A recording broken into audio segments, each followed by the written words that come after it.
History has a polite word for these men: indisposed. That is what you write in an official dispatch when the man who owns the country has stopped making sense and you still have to work for him in the morning. Behind that one word are kings who did not recognize their own wives, palaces where the doorways had to be bricked shut, and a ruler who was carried to his death out of a room he had been locked inside since he was a boy. Here is what indisposed actually looked like. If you want the version of history that never made it onto the museum plaque, subscribing costs you nothing and keeps these coming. Charles VI of France. Number 1. The king nobody was allowed to touch. It is the 5th of August, 1392, and it is brutally hot. Charles is 23 years old, riding out of Le Mans at the head of his own escort, wearing black velvet in the middle of a French summer. Behind him, a page falls asleep in the saddle and drops a lance, and it clatters against a steel helmet. Then his mind breaks. When it is over, 4 men of his own guard are dead, and the king is staring at his younger brother with no idea who he is. He collapses, and for 2 days, nobody can wake him. The court blames the heat, because the alternative is that the King of France has come apart in the open with an army watching. Over the next 30 years, there are 44 separate recorded episodes. He is lucid for months at a time, running the kingdom perfectly well, and then he is not. In 1393, his brother stages a masquerade where 6 dancers are sewn into costumes of linen and pitch, and a torch gets too close. 4 of them die. Charles survives only because his aunt throws her skirt over him and holds him there until it is finished. And here is where it gets really interesting. During the bad stretches, Charles becomes convinced that he is made of glass. He has iron rods sewn into his clothing so that he will not shatter, and he refuses to let anyone come near him because one careless hand would break him into pieces. That detail was written down after his death, so take it as you like, but the rest of it comes from men who were standing in the room. He goes 5 months without changing his clothes or letting anyone wash him. He denies that he is the king. He denies that he has a wife, and when Isabeau walks in, he asks who the woman is and what she wants from him. He orders his own coat of arms scraped off the walls. He runs the corridors of the Hotel Saint-Paul at night, howling, until the staff quietly brick up the doorways to keep him inside one wing of his own palace. And the machinery of government simply keeps running. His uncles, his brother, his cousin, and eventually the English all take turns steering France through a man who is lucid on alternate Tuesdays. That is like a multinational company being run by a founder who signs off on every decision, except for 3 months of the year when he does not believe the company exists. It ends with the Treaty of Troyes in 1420, in which Charles signs away his own son's inheritance and hands the crown of France to the King of England. Historians still argue about how much of that document he understood. The man who spent years terrified of shattering turned out to be the thing that broke. Which brings us to Ibrahim, Sultan of the Ottoman Empire. Number 2, and the one nobody warns you about. It is 1640, and there is a man in a locked apartment in Topkapi Palace refusing to open the door. On the other side, officials are shouting that his brother is dead and that he now rules an empire stretching from Budapest to Baghdad. Ibrahim does not believe a word of it.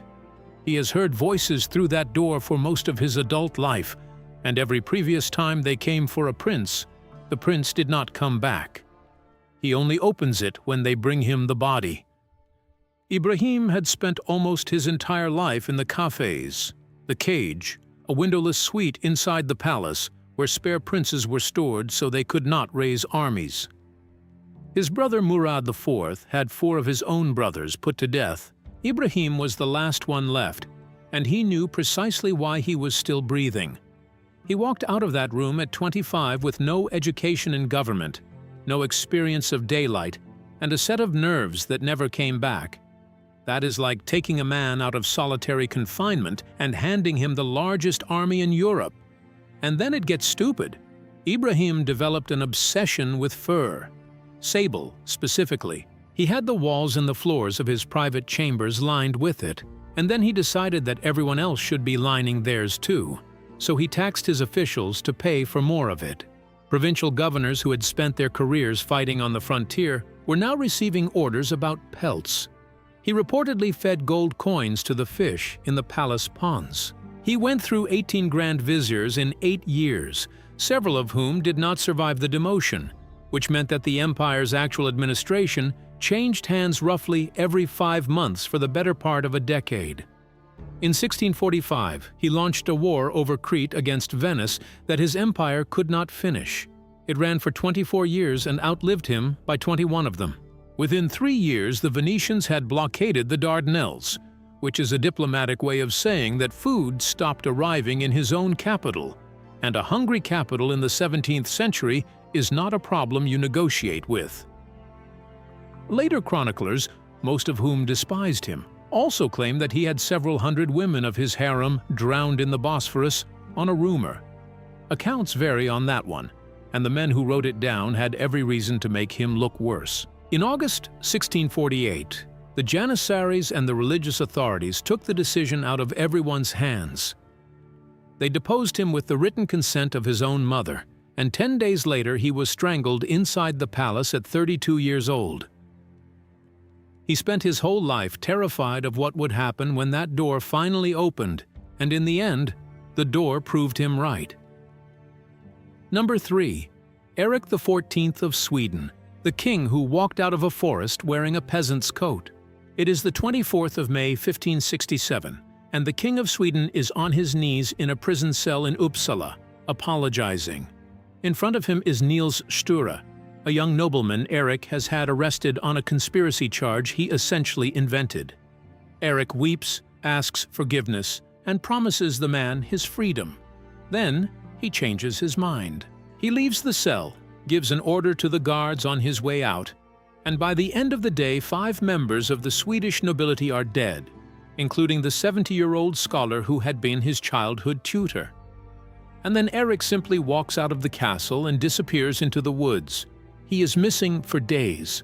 Sweden has no king anywhere in it, and the council genuinely does not know whether he is alive. When he is finally found, he is dressed as a common laborer, wandering, and he is under the firm impression that he has already been deposed and that someone else is now king, which is a difficult belief to argue a man out of when he is the one still legally holding the throne. The court records from the following weeks are extraordinary. Eric goes to the mother of one of the murdered men in person and begs her forgiveness while offering compensation. He signs documents as a private citizen. Now here is what nobody tells you.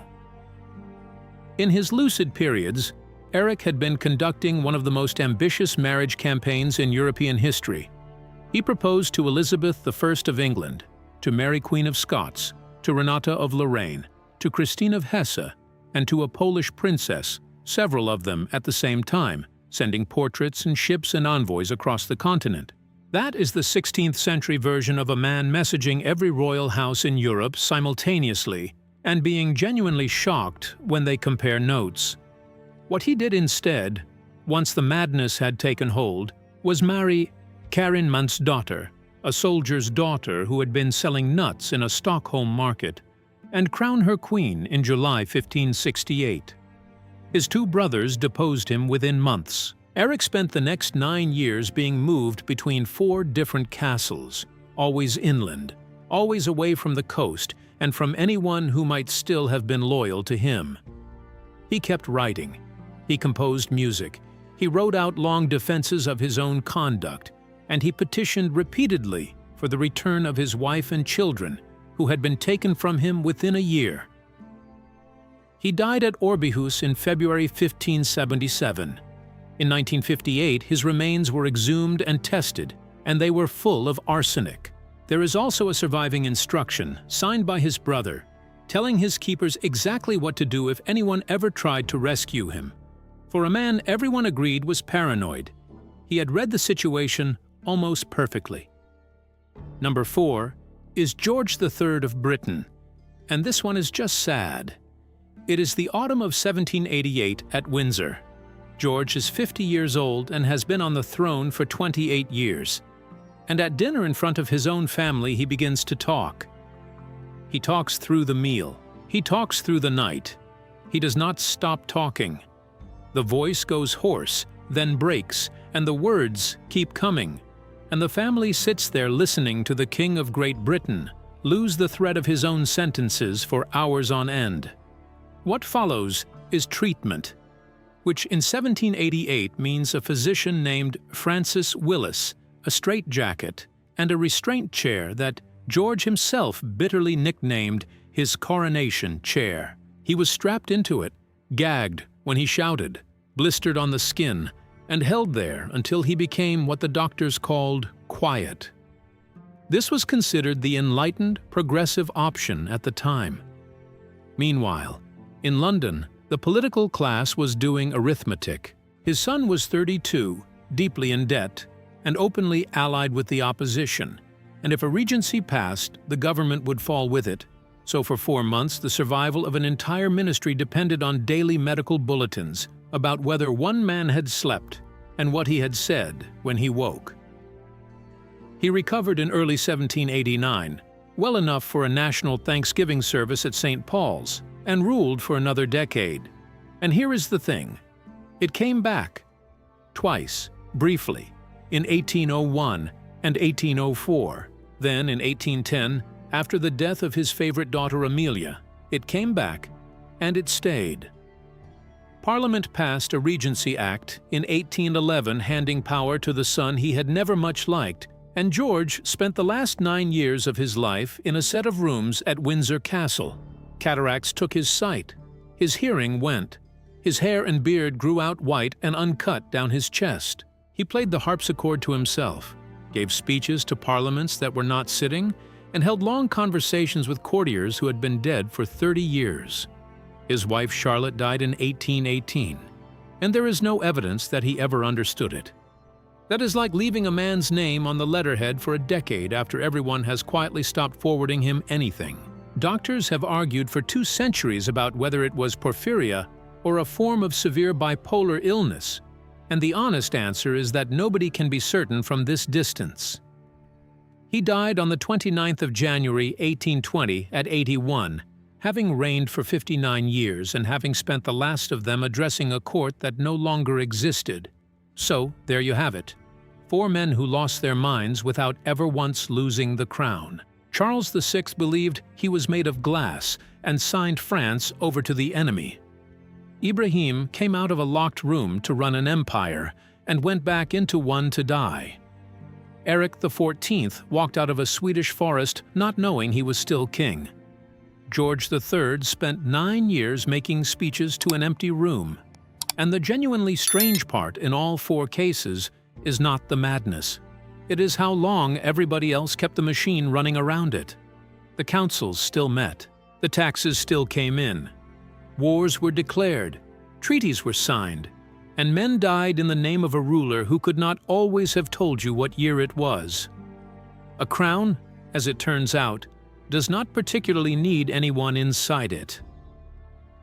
If there is a king you think should have been on this list, put him in the comments, because the next one has to come from somewhere.